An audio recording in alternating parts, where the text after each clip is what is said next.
Peter, before we get into the story of your career at USC, I'd like to ask you a couple of questions about your life before you came to USC, your academic career and your personal life. Well, before coming to USC, I was a graduate student at Columbia University at the East Asian Institute. And also, I finished my work all towards the PhD in conjunction with the Russian Institute. So I was finishing up and I did everything. I was an ABD, all but dissertation. And I had a wonderful offer from a friend of mine, Roger Swearingen, who I hope will also talk about his recollections at USC, who just came from Harvard, where he got his PhD, and I was getting mine from Columbia. And he managed to get a very good grant from the Ford Foundation to study the Russian impact on Japan. Before that, he and Paul Langer had published a book on the Japanese Communist Party, and they wanted to expand it, and also I had Russian, so they invited me, and we got the grant. Originally a 2-year grant, and eventually it was extended another year.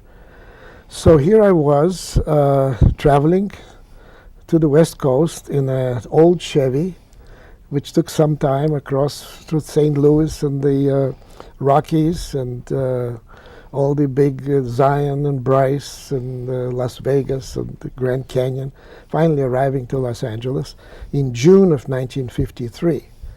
Now I might say that the background, since we're talking about USC, the normal career pattern for graduate students at Columbia or Harvard in those days, those were the two institutions, was that when you finished your coursework, you would typically get a job in a small, good college, Hamilton, Union College, Wellesley, and so on. And then you would go to the Big Ten, Ohio State or one of the other, Michigan, and then you would come back to the East Coast and, and go back to the roots, as it were. When I was told my two supervisors, Hugh Berton, who then became the director of the East Asian Institute after the famous historian Sir George Sansom, and he retired, they looked at me in disbelief. Were you going where? To Los Angeles? USC? USC in those days, and later too, was known as a football school. And so they looked at me in disbelief and tried to talk me out of it. And I said, look, this is just a research grant, and I don't want to pass up the opportunity. There was also more than just research involved. At that time, we got $6,000 a year for 11 months, and the going rate for an assistant professor was $2,800. So, of course, money was not the object. I was interested in that, in doing research. And it also allowed me to go to Japan because right after stopping off at USC for a few weeks, I went off to Japan for a year to collect material on our topic. So, as I said, it gives you a little perspective of how people in the East viewed not only USC, but UCLA as well. So, when we arrived at USC, the School of International Relations that was administering the grant was a very, very small department, although it's called itself a school and it had a history since 1924. Presumably, this is the second oldest School of International Relations in the United States, and the third one in the world, the first being the University of Wales at Aberystwyth, and this was the chair for Woodrow Wilson in 1919. But anyway, 1924 is very respectable. But it was a very, very small department, and most of the, I would say, almost half of the faculty came from other departments. Very well-known historian Van Alstyne was in the history department. We had Berger, who was a retired Foreign Service officer in public administration. And so they were helping out the school in a variety of ways. In other words, there weren't that many people. And also the faculty, I must say, were at least 2/3 were graduates of USC. So it was, in a sense, a rather provincial department. On the other hand, Chancellor von Kleinsmith really had great ideas about world affairs. And he established the Institute of World Affairs some years back. And he used to bring very famous people for this several-day conference once a year. It was held at Riverside in the famous Mission Inn at Riverside. He brought such people as Dean Acheson, if I remember correctly, Hans Morgenthau, and many other people. Of course, he had also something behind the sleeve. He would invite all the rich ladies who eventually became donors, including Mrs. Harris, who endowed several chairs and in general supported the School of International Relations. So there was this other side. On the one hand, it was rather mediocre in terms of faculty, except, as I said, some of the professors like Van Alstyne were well known. But this Institute of World Affairs gave it a little bit of national and sometimes even international visibility. And all of us, young and old in the department, would go out to Riverside and either present papers or be on a panel and so on and so forth. So von Kleinsmith himself was very much interested in the school. He was chancellor at the time. And it was very fortunate that he supported us, because the first offices that we were given, I think 3 rooms, were right next to his famous room in the Heaney Library. You know, the elaborate room that was, and our offices were right next to him. 3 rooms, I think. So we were given all the support, given also cubicles where we could study and so on. And I must say it was a very positive experience for me, because not only did I start doing research, something that I loved and which to this day remains the focus. In other words, not only Asia, East Asia, but also Russia. And it's a strange coincidence that next week I'm giving a guest lecture at the School of International Relations, 13 years after retirement, in the course that I designed, the International Relations in the Asia-Pacific region, and my topic is East Asia and Russia. So there's my entire career was dedicated to this study of these 2 regions and interactions among the great powers. How did you become interested in studying East Asia and Russia? I'm afraid we don't have enough time to, but as you know, I grew up in China, and I spent many years in Japan, including during the occupation, where I was in civil intelligence, censorship, and then it was kind of natural having these languages, Russian and Japanese, that it made it very easy for me to go to both institutes. I was already ahead of everybody else because I had the languages. I didn't have to study it.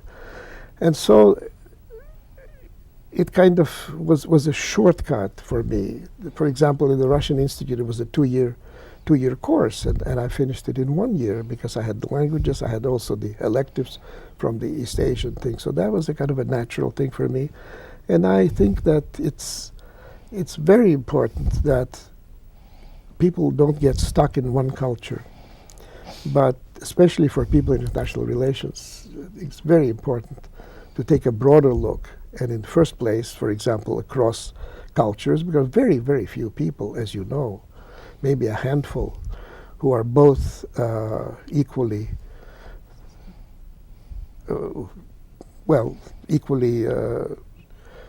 expert. I shouldn't say expert, it's a bad word, in both Russia and East Asia. That's right, there are very few. When you came to USC, you've told us a little bit about the state of the School of International Relations. Was there any kind of Asian Studies program that you were involved with? Yes, there was also a Department of Asiatic Studies, which is nowadays somewhat a pejorative were not used anymore, like the word Far East. Some of the courses were in the School of International Relations were diplomatic issues in the Far East. Now that made no sense at all in California, which is the far west. And if you keep going west, you get to the Near East. As a matter of fact, there was a Nisei comic on TV who said that last week I went to the Far East, New York. So that's the way it was. So there was this Department of Asiatic Studies, and the head of it was a Chinese Christian, former president, I believe, of Fujian, one of the universities there. He and his wife was also a scholar, and who I believe is still alive at 100. Yes. She still is, huh? That's right. Wenhui, Chen Wenhui. Right. Teddy Chen was a good administrator, and I'm sorry. And if I may jump ahead, when I came back to USC in 1962 with tenure, the School of International Relations couldn't afford the $7,800 salary. So I had quarter time at the Department of Asiatic Studies and 3/4 time in the School of IR. And just to relate a funny incident, everybody was short of funds and they couldn't make the necessary increase in salary. And so Teddy Chen, as I say, this is already jumping back almost 10 years later, he said, well, here is Peter, who is really at the School of International Relations, and if we could have his salary, then I could improve the salary of all the others. I didn't say anything. I didn't have to, but I decided that after talking to Ross Berger for many years, the man who really developed the School of International Relations, and he said by that time, he said, well, why don't you come full-time to the School of IR? And I said, yeah, I think I will, because I was teaching one course in the Department of Asiatic Studies. So the first thing I got at the end of September was a check for 3/4 of my salary, because 1/4 was paid by Asiatic Studies, and Teddy Chen rather foolishly thought that by getting my part he would gain the money. But of course the money travels with me. And so to show you this thing, but I also taught one course at the Department of Asiatic Studies, and this was before the East Asian Studies Center was formed.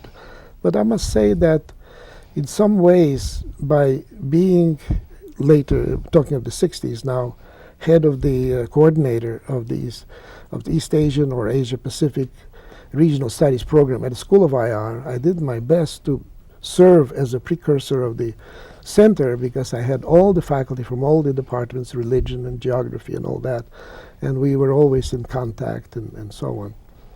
So back to 1950s. Mm-hmm. Well, you came to USC initially as part of a research project. You went to Japan for a year, came back to USC? Yeah, well, the project was from 53 to 55, and then it was extended till 56. We had, all three of us, Swearingen, Langer, and I, had our research field work divided up so that I would do most of the field work in Japan, because I was not part of the teaching staff. Paul Langer was already giving some courses at the school, and eventually towards the end of the project he was hired as assistant professor. So the research experience was very beneficial. I spent a year in 53, 54. Then I came back to write up and we spent 2 years writing up of us. We published a couple of monographs. And that also led to, and I'll talk about it later, a series of conferences that Roger Swearingen had organized precisely on the topic of Russia and Asia. But I was also happy that the school was able to give me an opportunity to start my teaching career. I was known as a research associate and lecturer. So that gave me an opportunity to give one course either a year or later a semester, which helped me develop courses that I taught later.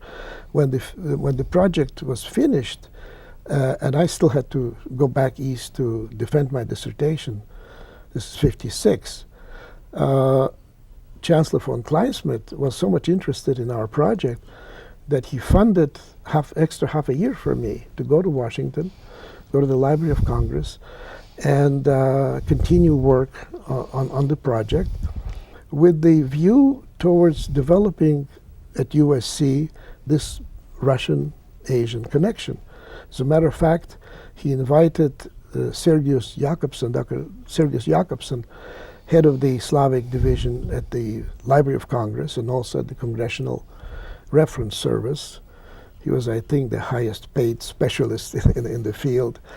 And he came out to USC and wrote a report how to develop library facilities and so on. So that really gave a stimulus to USC in both areas, Russian studies and East European studies. In my own case, after having spent 3.5 years at USC and half a year at the Library of Congress, I was happy to get a temporary job at Stanford. And that was because Bob Scalapino, the well-known, the father of East Asian studies at Berkeley, had gone to Japan on a sabbatical.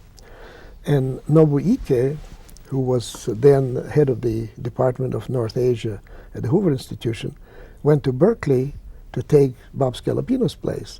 And I went to Stanford to take Ike's place. And after 1 year, they decided that they wanted me to stay an extra year. So I stayed an extra year. So I was 2 years at Stanford. And those were, again, very interesting years because of a number of developments in the field of both Russian and East Asian studies. I must parenthetically say that the first organization of international relations was started in Southern California with Ross Burkes and another professor from San Diego State. They started the first organization, which eventually grew into a national organization. And the same thing happened in the field of Slavic and Soviet studies. We had what we call the Far Eastern Slavic Conference, and that became a national organization. So I was there at the very beginning of those two organizations, and I still remember meeting a number of interesting people, including Joe Corbell from University of Denver, a retired Czech diplomat who's the father of Madeleine Albright, and the professor of Condi Rice. So there you get a full range of things. So then after Stanford, I got a grant from the Social Science Research Council and the American Council of Learned Societies, the newly established Joint Committee on Contemporary China. So they gave me a grant to go to Japan, Taiwan, Hong Kong, and help or prepare a research guide to contemporary China. Of course, China, we couldn't go, but I was very lucky that I spent 2 years in Japan, as I said, with side trips to Taiwan and China. By the way, that eventually turned out to be a massive 700-plus page guide that was kind of the Bible for all students of contemporary China. So how were the students when you started to teach at SC? You came to SC after that, is that right? Well, yeah. When I was in Japan in 1959, after 2 years at Stanford, I got a call from Paul Hadley, who was then the dean of the Summer School. That was his first. From then he rose to the vice presidency of academic affairs and all that. And they wanted to organize a summer session in Tokyo. And since I was there on the spot, so they asked me to be the director of it. I of course, happily agreed, and there was a lot of interesting experience administratively. And then something terrible happened, and that is the anti-government riots, demonstrations and riots that broke out in 1960. And so here I am trying to, on the one hand, doing my research, and on the other hand, trying to organize a summer session at the University of Tokyo, the hotbed, the place where all the demonstrations started.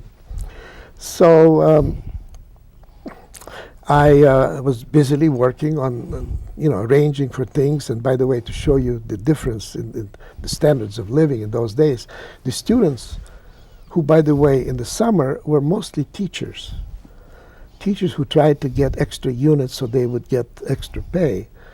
And they were teachers and they wanted to travel, so we had a good group of about 100 students or so, and 3 or 4 faculty members were, in addition to me, were traveling with the group from Los Angeles, Bob Berger and a couple of others. Then the demonstration started. And the American papers, not realizing this was really not an anti-American demonstration, it was mostly anti-government, and Americans were very, on a personal level, there was no animosity at all. But if you see a headline in the LA Times that says anti-American demonstrations break out in Japan, who wants to go to Tokyo? So we lost almost half of our students. Mm-hmm. And the only reason we could continue is because half of them had already left on President Wilson from San Francisco. So they couldn't turn back. Bob Berger was on the ship there, but we lost the others and we lost faculty. We couldn't afford any more of the faculty. So I arranged, I put up ads in the Japan Times. So I recruited not only students, and we did get a number from Americans who were in Tokyo at the time, but also faculty. Mm-hmm. But that's a separate story. So then, as I was finishing up my tour of that, eventually I got an invitation to come back to the School of IR with tenure, and that's what started my second, which lasted from 62 to 91, when I retired. 30 years. Most of it as coordinator of the Asia Pacific, but I also did teach courses in the Russian foreign policy, international communism, and things like that. Mm-hmm. What were the students like in the mid-'60s when you were settling into this program?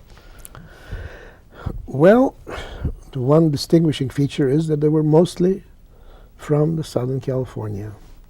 Graduates, I'm talking about graduate students from a place like Redlands. Bill Tao, you remember, who later, he has a very distinguished career in Australia at the moment. Mike Blaker, also a local boy, made good. On the whole, it was students were largely, almost overwhelmingly, either Southern California or California, maybe a few from neighboring states, but hardly anybody from the East Coast. And this situation continued well into the 80s, perhaps even later.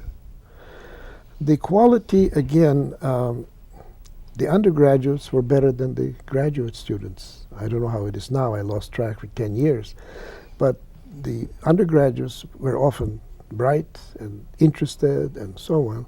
The graduate students were there because they were local and they didn't even know in those days how to apply to graduate schools on the East Coast. And so it was a different kind of a culture.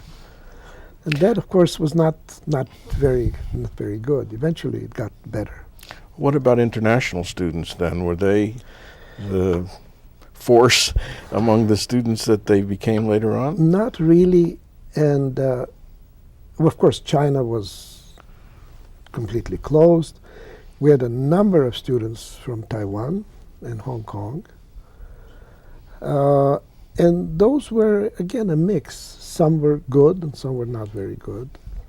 From Japan, again, as you well know, the Japanese undergraduates don't go abroad unless they are either have very rich parents or they can't get into very good universities. So you would get sort of mediocre students, with some exceptions. again, as I said, on the undergraduates were basically better than the graduate students. Where did some of your graduate students end up academically or in government service here in the United States or elsewhere? Well, this is one of the frustrations. Whereas some of my classmates or schoolmates from Columbia who went to academically more advanced universities did manage to get graduate students who placed again in the academic. In my own case, I didn't have that many PhDs. I had quite a number of MAs, and some of them were quite good, and they ended up in foreign service or AID, or some went into journalism, and or in international business and so on. And the graduate, some PhDs again, some in foreign service, a few in academia. Mm-hmm. What was the USC College like in those days within the university structure? Well, for one thing, the school, incidentally, I should say that for a long while, the School of International Relations was not a member of the LAS, not a member of the college. And Ross Berger sat together on the Council of Deans, along with the Dean of the Medical School and the Business School and the Engineering School. As the Dean of the School of International Relations. It was called Director, but it was basically a deanship. Then later they realized that the medical school with 100 faculty or more, including clinical faculty, and then there's School of International Relations with under 10 faculty members. Administratively, it made no sense, you know.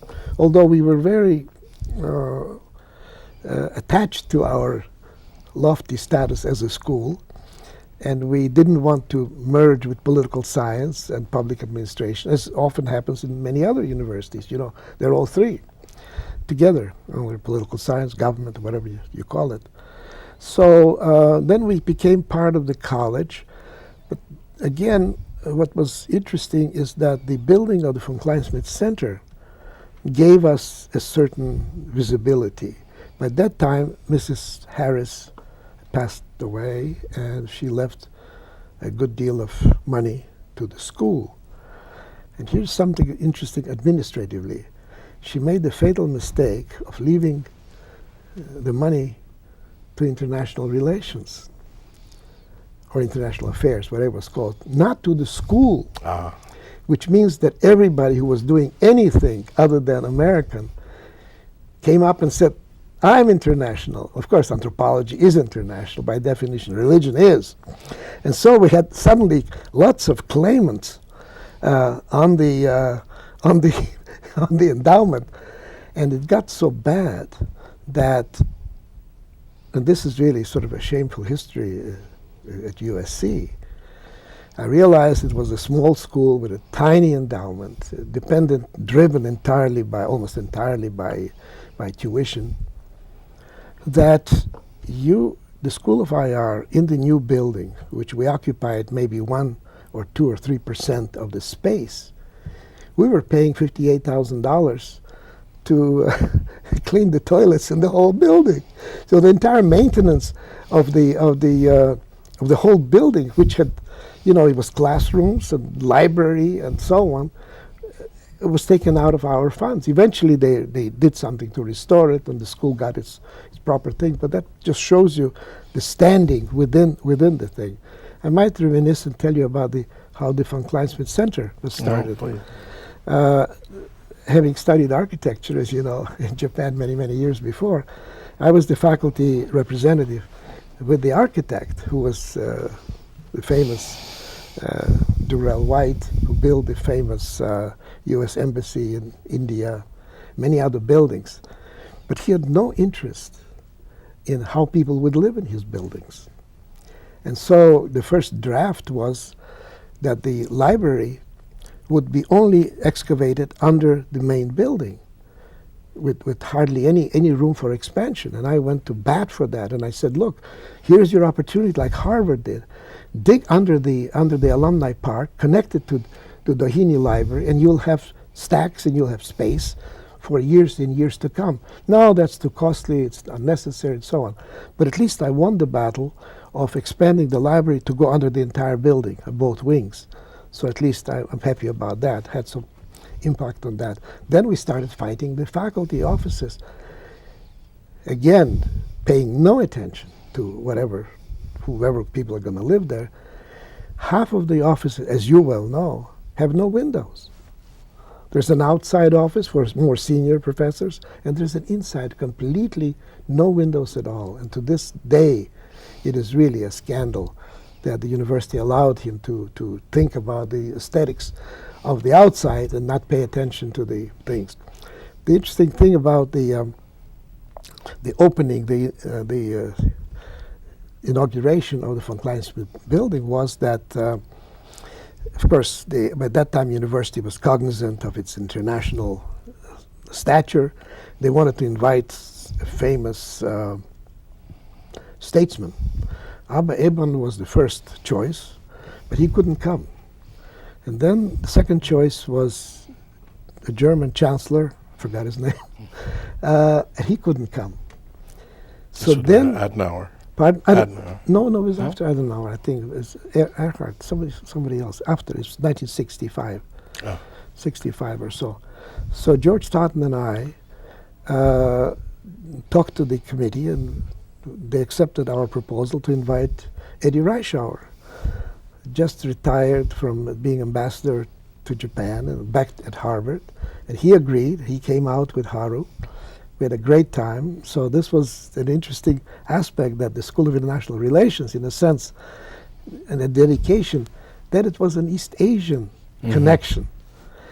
They also wanted to bring in some famous statesman to be given the honorary degree. And they settled on the foreign minister of Japan, who was none other than Miki Takeo. And the committee on honorary degrees always was very touchy, that you have to, when you invite somebody, make sure that he doesn't bring discredit on the university later. So I was asked to write a memo about Miki Takeo. And I said, and Miki Takeo was chosen because he was a very active member of the USC alumni in Tokyo, even though he hadn't really attended USC, but he was part of that small community of Japanese scholars in the late 1930s that included Nikaido Susumu, vice president of the Liberal Democratic Party, who did graduate, who did get a master's degree in IR in 1941. And so they invited Miki to come, and he agreed, but again, back to the committee on degrees, and I wrote a memo, and I said, Miki is absolutely, there's a guarantee he will not bring discredit on upon the university. He is foreign minister, and there's no way he will ever become prime minister because he comes from a very small faction. Little did I know that in the wake of the scandal that Tanaka administration had, that when they needed Mr. Clean, they turned to Mr. Miki, and he became prime minister of Japan. Right. So there is a little vignette about the history of this von Kleinsmith Center. Other memories of what the college was like in those days, or how you saw it change? For good and for bad. As times went on, especially after the 60s, with the, on the one hand, the political correctness, the need to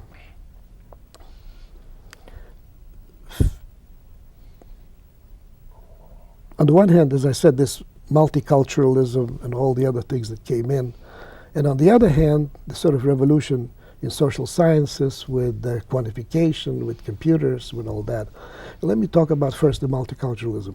And here I take great pride in that all throughout the early and mid 60s, I was absolutely determined to see that nobody should graduate from the college without taking at least one course in a non-Western civilization. I did it very broadly. I didn't care Russia is considered part of the West or not, or Latin America, but I said nobody should be allowed to graduate without at least one course. And I think I was so happy that that was adopted, and don't know what it is now, but throughout the 70s and 80s, it was a fact that you had to take one non-Western course. By that time, of course, the East Asian Studies Center came into being, which took over sort of from me the sort of advocacy of that. And I'm very proud of that, and also the fact that I was also in the forefront of fighting for foreign languages. That at least nobody should be able to graduate without at least 2 years in a non-Western language, be that Arabic or Japanese or Swahili, whatever. And I think, of course, I don't have to preach to you the importance of foreign languages. I really felt throughout my career that it opens up an eye on the culture of the other people. Americans are so, in a sense, self-centered, for many years separated by the two great oceans, a lot of isolationism. And so there was not that the need even to study. Now, of course, on the East Coast it was different. Europe was close. Europe was where the ancestry of most Americans was. But here, especially on the West Coast, I felt that there was a need to approach and to study East Asian cultures, and also the Russian Far East, which is also part of that same. And so that change was originally very beneficial from my point of view, and of yours too, I'm sure. Later, and I don't want to go into that because that does involve me, when they started pushing ethnic studies and Department of Ethnic Studies at USC, I felt there was no need for that, because the East Asian Studies Center and all the people, of whom there were many in many departments, Bob Elwood in religion, and people in history, of course, you and Roger Dingman. And so there was really no need to have a separate department. That's a separate issue. The other thing was that there were too many people. I'm talking of the second part. One is the multicultural. The other thing is the revolution in social sciences. And that, from my point of view, was a very bad development. For example, in the Department of Economics, they all went crazy about modeling. And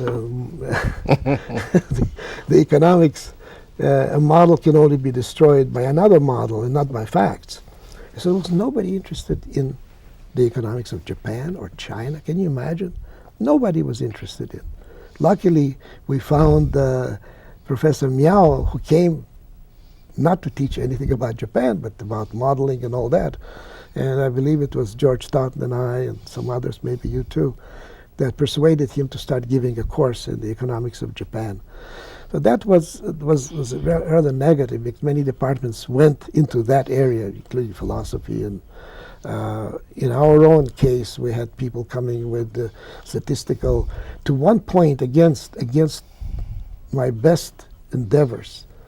The School of IR came to the position that they could substitute a foreign language by statistics, by computing and all that.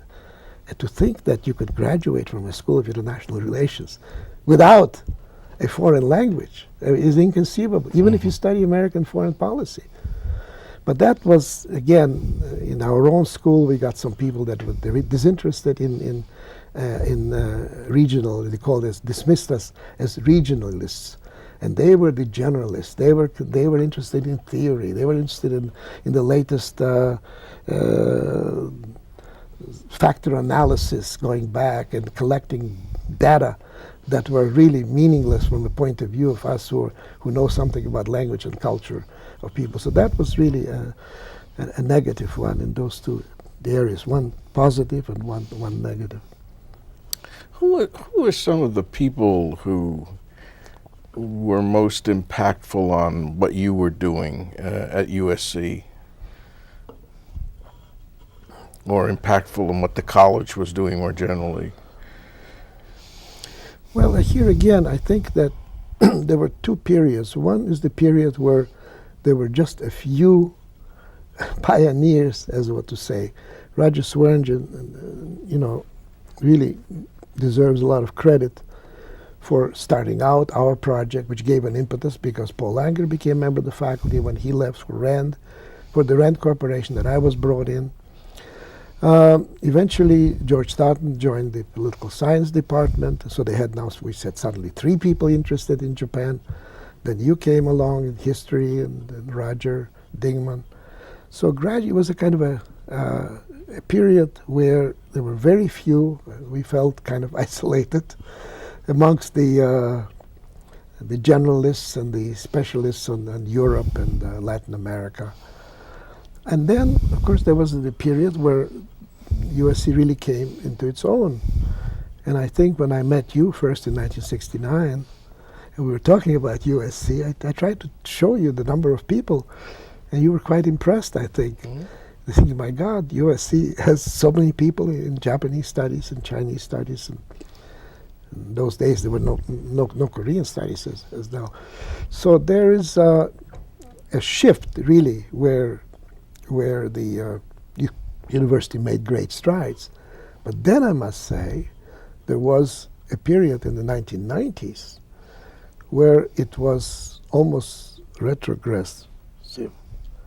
And I know that I talked to the presidents and the provosts and the deans of the college, and I tried to tell them that at the time when the university was advertising itself as a Pacific Rim university, the School of International Relations had 4 faculty members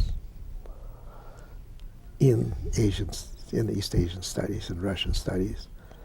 And when Roger Swearingen and I retired, and Mike Mochizuki went first to RAND and then to the Brookings Institution, and Bill Tao went on to Australia, we were all replaced by one entry person. I said, how could you call yourself a University of Pacific Rim where you're gutting the strength that we have? 2 by retirement, 1 by going away, and so on. And they would deny, they would say, well, but this is only the school, we're adding, but that's not true. It really was a period of, I don't know if retrenchment or whether it was refocus. Maybe you can talk a little bit about that. Do you remember? This was a time when the college was almost bankrupt, as I remember, in the early 1990s. That's the time I'm talking about. So that was a big blow to the development of our East Asian studies.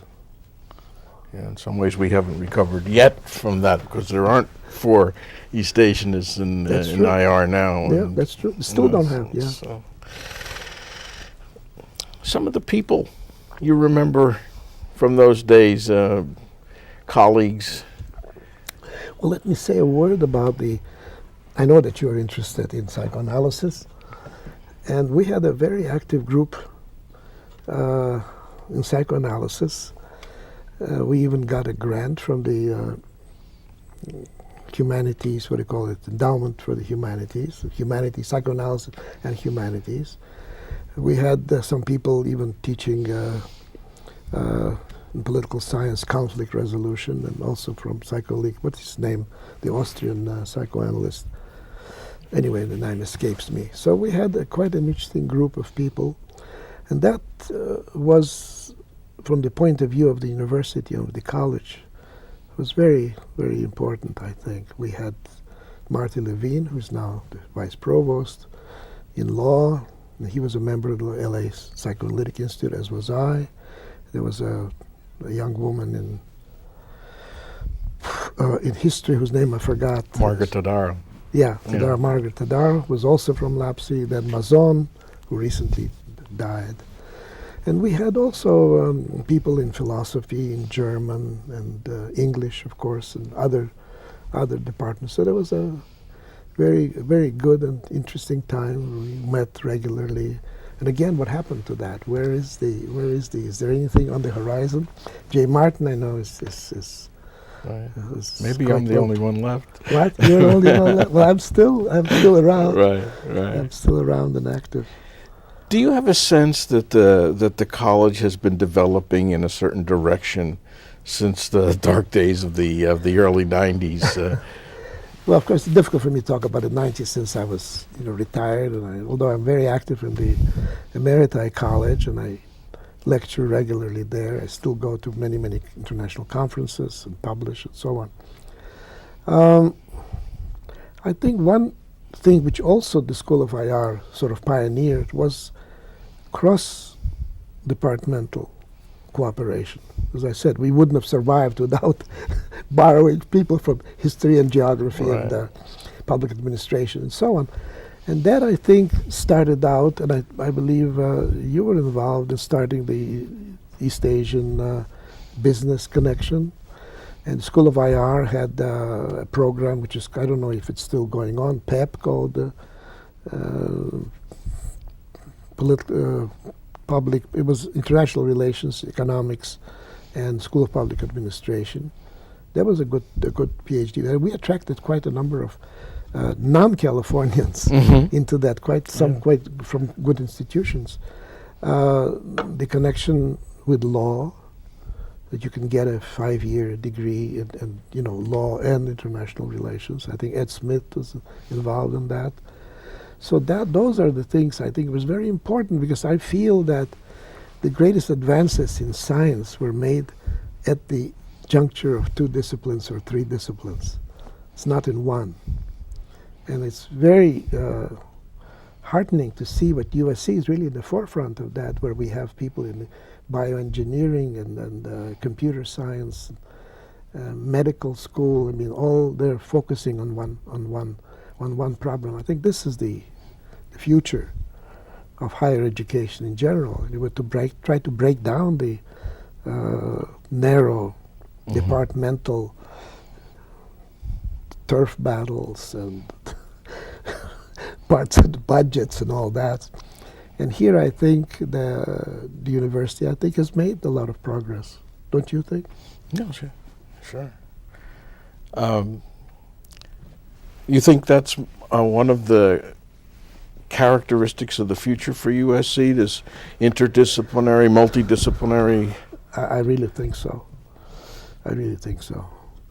I think even President Sample talked about inviting the former president of Cornell, forgot his name, who came for a few weeks or a couple of months to USC to kind of look and see what we did. And he came out quite impressed with precisely this thing, the cross-fertilization that exists at USC. And he warned us against Harvardization. Yes, so in other words, he said, in some ways you are in the forefront and not the East Coast sort of established Harvard, Yale, Columbia, Princeton, And I think that is really probably the future of higher education. Again, to put a plug in, foreign languages. The need in this day and age, after 9/11 especially, where are the people? It was very unfortunate that Jimmy Carter and Stansfield Turner, gutted the CIA of all human intelligence resources and all that. And for many, many years, even in the State Department, there's always that tension between generalists and specialists. If you want to go on a fast, you're a generalist. You don't want to be stuck in one particular area. But that's a terrible, terrible mistake, because you need specialists with a broader view, to be sure, but at least to have a sound grounding in something that, when the need arises, that you can talk about Japan. When the Pearl Harbor happens, or Islam when 9/11 happens, or the Cold War, the Russian specialists. In some ways, I might add, I was a fortunate recipient of many grants and fellowships and all that, precisely because I was studying East Asia and particularly Russia. In those days, even as a graduate student at Columbia, there was Columbia and Harvard were both designated as the Russian studies centers, one training at Columbia and research at Harvard. And there were fellowships available, travel grants, and whatever have you. I'm sure it's present-day graduate students would look with great jealousy, I mean envy actually, of what opportunities we had, and also jobs. Almost every university would open up and all these. So I was very lucky. I was at the time when both training and opportunities to teach were very rarely available to us in that generation. What do you consider, let me ask it this way, when you look at your career to date, and I know you're still quite active, so I'm not asking you to look in the past, but when you look at your career to date, what are the things that you're most proud of? Well, I think it's the cross between the Soviet, Russian, and the East Asian. As you know, there are still very, very few people who are equally familiar. It's not that somebody who does Chinese-Russian relations doesn't know, but it's usually either a China scholar who studied a little bit about the Soviet Union, Russia, or the Russian scholar looking at China. But somebody who's equally, at ease in both cultures and languages and all, that's very rare. And I think that's, as I look back, it gave me tremendous satisfaction and to a certain extent pride in what I did, but you also pay a tremendous price because you're neither here nor there in a sense. You're both. And so each area looks at you and say, well, wait, where are you? Who are you? And that is because to really get ahead, it's the connections, it's the who you studied with, and they don't think in those terms because I had two father doctors, and it's different, and it was difficult in that sense, but I wouldn't exchange it. And I said I missed out on many.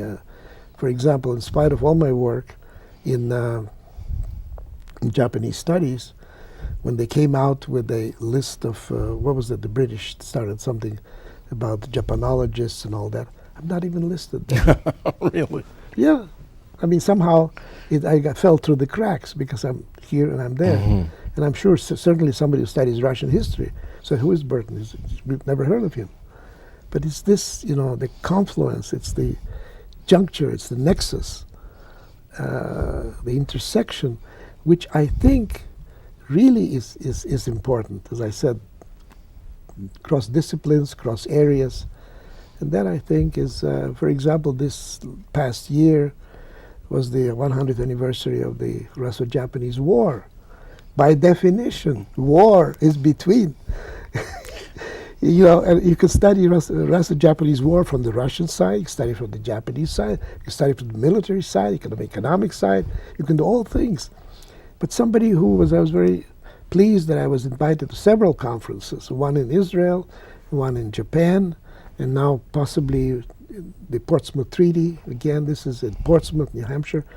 So, there are certain aspects that you only can study seriously if you are coming from at least two angles. Mm-hmm. I wonder if I can ask you this question. You have been studying, although you mentioned Russian history, you have really also been studying contemporary affairs most of your career. Not really. My dissertation was the First World War, which is 100 years old. It was contemporary. That's true. History used to end with the First World War. That's right. The rest was contemporary. Well, that's what I wanted to ask you what it feels like to teach a course in something that you've lived through. Well, I tell you, it was funny. As I began my teaching, in full time, that is, in the early '60s, I would often talk about the Korean War, and then the Vietnam War, and then it dawned on me at one point. It says, "As you remember, what? Remember what?" And I found that a formula of 8 years is the most that the students know, the past 8 years. And I can't say, as you remember, Vietnam, what Vietnam War, what Korean War, what World War II. And so that was very important that you focus only, I don't know if you have the same feeling, you can only talk about the last 8 years as something that they can remember. Whether it's the Gulf War, even Gulf War is it's fading into history, quote unquote.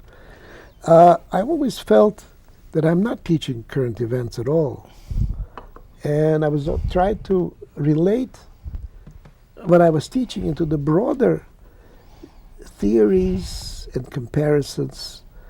And I would go back to the Chinese philosopher Sun Tzu for military strategy and Clausewitz. And I would think of the notion of the dominant power, the superpower, the hegemonic power, and the challenging power, and how it evolved in the last 4 or 5 centuries. For example, a recent talk I gave was to compare the structure of international politics at the beginning of the 20th century, at the beginning of the 21st century, in terms of geopolitics, in terms of geoeconomics, in terms of the structure, where you had a billiard ball of almost equal power nations, and at the beginning of the 21st century, where there's not only one superpower, a hegemonic power, what the French call the hyperpower, but one that has a budget, military budget, equal to the next 10, 15 countries put together. For example, $450 billion. Japan is very high. People always, as you know, people are amazed that Japan has a budget of 40 to 50 billion dollars. But that's 1/10 of the American budget. And the country is only twice as large, and the GNP is, again, maybe 60%, 70%, depending on the yen, so on. So again, that's important to think in sort of analytic terms. And when I give lectures, even to senior clubs that the Emeritus College sends us over, I always try to leave them with some analytical tools that allows them to later, next year, 5 years, 10 years later, to be able to do some kind of analysis that is meaningful, and not simply tell them that this happened and that happened, and even if you say why it happened, but at least try to put it in a much more analytical and comparative. Comparative is also a very important perspective. During the time that you've been at USC, Los Angeles itself has changed quite a bit, and in particular, its identity as a Pacific Rim city, as the gateway, American gateway to the Pacific Rim. The immigration of large numbers of people from East Asia, Southeast Asia, has happened since you came here. Of course, there was a fair amount of that before you came here as well. But the Pacific aspect of Los Angeles has changed quite a bit, and with it, I think other universities, along with USC, have focused more and more attention on the study of East Asia. And you had an important part to play in some of the networking that went on in the growth of the field in other places. Would you tell us a little bit about the Southern California Japan seminar that you were in fact the founder of? Well, in 1970, actually it was Peter Deuce, as you know, who went to Stanford, had the idea of getting together the Japan specialists from USC, UCLA, and Rand, and all the other Claremont colleges and all that. And when he left, I 6 months later, I inherited, and I had it for 3 years. Well, in those days, it was really important for specialists from different universities to get together and not only grab a visiting fireman, or academic, or policy maker, or an important person, but to share our own research. And that, I think, was really very important at that point as a networking, as you say, trying out before you went to the national meetings or regional meetings, you would share your research with others. I must say the success is in the fact that we don't need that anymore. That's right. So much. Because it's always the price you pay for success. You get yourself out of it because you were at the stage where it needed, and now luckily, even though your own job is being eliminated, that is good because the field has progressed that much. In general, I would say that relative to, say, Stanford and Berkeley, even though we have individual scholars that can hold a candle to anyone, but still, I think as a combination, Stanford, Berkeley still trumps USC, UCLA put together, say. So wouldn't you agree with that? Mm-hmm. So there is still that thing. Things have developed, for example, in the field of international relations. UC San Diego has not only a school of international relations, but also of Pacific studies. Right. And that was, again, something that you talk about. Al Cooks at San Diego State also tried to develop there in his annual Japan training seminars, which both you and I have for years lectured in. There is not much, however, in the smaller institutions. Even though Santa Barbara has grown, there are some people here and there, but I would imagine that given the size of Southern California, Los Angeles, and in my own field, I would often talk about the relative strength of Southern California in terms of, say, world trade. And when you talk about U.S. trade with France or Germany and so on, I would say, have you tried Los Angeles? Have you seen what the role of Japanese trade with the U.S. or Chinese trade with the U.S.? It dwarfs everything else, And that's an important part of it. So I'm not trying to relate it to academics, but in terms of the dynamics of international politics, LA is a great place. And speaking of economics, depending on the strength of the dollar and the weakness of the euro, or vice versa, California is the 5th largest or 6th largest economy in the world, and Los Angeles is the 10th largest economy, ahead of Russia. Los Angeles GNP has more than Russia. I mean, which has now the GNP of Netherlands. So you could imagine what the thing is. So really we're in the midst of a tremendously important area in world politics. And I think that it's a challenge for academic institutions to really rise to that challenge. Are there any other thoughts you'd like to leave us with here? Well,